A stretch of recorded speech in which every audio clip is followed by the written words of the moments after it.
आजकल जिसे देखिए वो डाइटिंग करने के पीछे लगा हुआ है। हर आदमी दुबला होना चाहता है और उसके पीछे कई तरह के डाइट और एक्सरसाइज किए जा रहे हैं, जो कि एक्चुअली में बहुत अच्छी बात है कि हम अवेयर हो रहे हैं हमारे वेट को लेके और सेडेंटरी लाइफस्टाइल को लेके।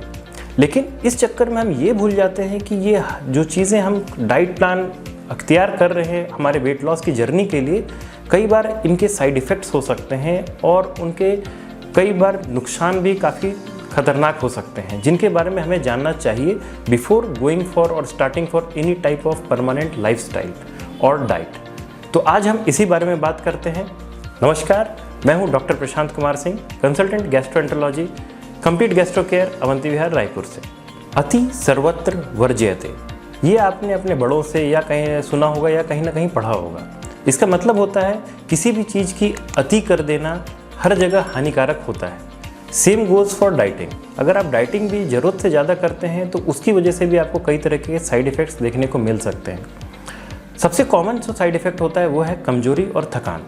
अगर आपके बॉडी को इनफ कार्बोहाइड्रेट्स और प्रोटीन्स नहीं मिलेंगे तो एक्चुअली में आपकी बॉडी कमज़ोर महसूस करेगी और आप बहुत जल्दी थक जाएंगे।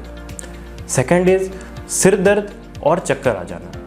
ये ग्लूकोज की कमी की वजह से होता है। अब आपकी डाइट में कार्बोहाइड्रेट्स आपने बहुत कम कर रखे हैं और आप काम तो कर ही रहे हैं, तो एक्चुअली में जितना ग्लूकोज बॉडी को रिक्वायर्ड है उतनी अमाउंट में मिल नहीं पा रहा, जिसकी वजह से ब्रेन में एक्चुअली ग्लूकोज की मात्रा कम हो जाती है और उसकी वजह से हेडेक हो जाना और चक्कर आ जाना ये देखा जाता है जब भी आप एक्सेस डाइटिंग करते हैं। तो तीसरा, अगर आप बहुत लंबे समय से डाइटिंग कर रहे हैं तो आपकी बॉडी स्लो मेटाबोलाइजर्स हो जाती है।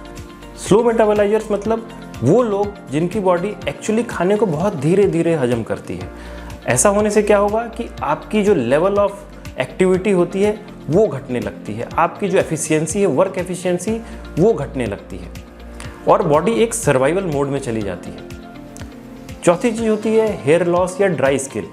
ये होता है because of decreased amount of protein, vitamins and minerals.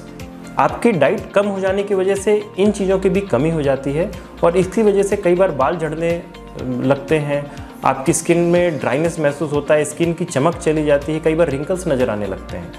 वो वेट लॉस की वजह से भी हो सकता है कि वेट लॉस भी अगर आपने ज़्यादा कर दिया हो तो उसकी वजह से रिंकल्स और स्ट्रेच मार्क्स आ जाते हैं स्किन के ऊपर में। इसके अलावा आपका इम्यून सिस्टम डिसफंक्शन भी हो सकता है। वो होता है क्योंकि आपके शरीर के अंदर विटामिन्स, एंटीऑक्सीडेंट्स, इनकी कमी हो जाती है और आपने प्रोटीन की मात्रा भी काफ़ी घटा दी होती है और आपके बॉडी की रोग प्रतिरोधात्मक क्षमता जो होती है वो काफ़ी कम हो जाती है। अगली चीज़ होती है जीआई साइड इफ़ेक्ट्स। ये बहुत कॉमन होते हैं। अगर आपने अपने डाइट और लाइफस्टाइल चेंज किया है तो कई बार पेट पे इसका सीधा और तुरंत असर देखने को मिलता है। हो सकता है जो आपने नई डाइट चालू की है उसमें ब्लोटिंग बहुत ज़्यादा हो, गैस ज़्यादा बने, डकारे ज़्यादा आने लगे या कॉन्स्टिपेशन या डायरिया होने लगे। कई बार प्रोटीन इंटेक बढ़ाने की वजह से या घटाने की वजह से दोनों चीज़ें होने पॉसिबल होती हैं। तो जीआई साइड इफ़ेक्ट्स काफ़ी कॉमनली देखने को मिलते हैं। इसके अलावा मूड स्विंग्स भी देखने को मिलते हैं क्योंकि आपको जिस समय खाना चाहिए आप उस समय खा नहीं रहे हैं, आप अपने आप को कंट्रोल कर रहे हैं, तो वो जो आपका चिड़चिड़ापन और गुस्सा है वो कहीं तो निकलेगा। तो मूड स्विंग्स होना भी कॉमन होते हैं इस केसेस में। अगली चीज़ होती है कई बार आप थक जाते हैं इतनी ज़्यादा डाइटिंग कर करके और आप बोलते हैं अब बहुत हो गया यार, अब तो मैं छोड़ो, अब नहीं रहा जाता, अब तो मैं खा के रहूँगा, और आप बिंज ईटिंग में चले जाते हैं। यानी आप ज़रूरत से ज़्यादा और बहुत ज़्यादा खाने लगते हैं और अल्टीमेटली आपका वेट घटने के बजाय बढ़ना चालू हो जाता है। इसके अलावा महिलाओं में मासिक धर्म की अनियमितता यानी मेंसेस इर्रेगुलर हो जाना भी एक कॉमन प्रॉब्लम है और क्योंकि कैल्शियम और फास्फोरस जितना चाहिए आपको बॉडी में मिल नहीं पाता, इसकी वजह से अल्टीमेटली आपकी बोन डेंसिटी प्रभावित होती है, आपका बोन लॉस होने लगता है, मसल्स वीक होने लगती है, मसल की टोन घटने लगती है। तो ये सारे साइड इफ़ेक्ट्स हो सकते हैं ऑफ ओवर डाइटिंग। तो डाइटिंग करिए लेकिन सही तरीके से, सही गाइडेंस में रहकर, और उतना करिए जितने में आपको कोई वार्निंग साइंस ना आने लगे जो मैंने बताए हैं। तो इनका ध्यान जरूर रखिए और अपने बॉडी वेट का जरूर ख्याल करिए, अपना BMI मेंटेन रखिए और अपने एक्सरसाइज के ऊपर कभी भी कॉम्प्रोमाइज़ मत करिए। तो डाइट एंड गुड लाइफस्टाइल, ये दो चीज़ें बहुत ज़रूरी हैं अपने वेट को कंटेन रखने के लिए। तो इसी के साथ मैं आज का वीडियो यहीं समाप्त करता हूँ।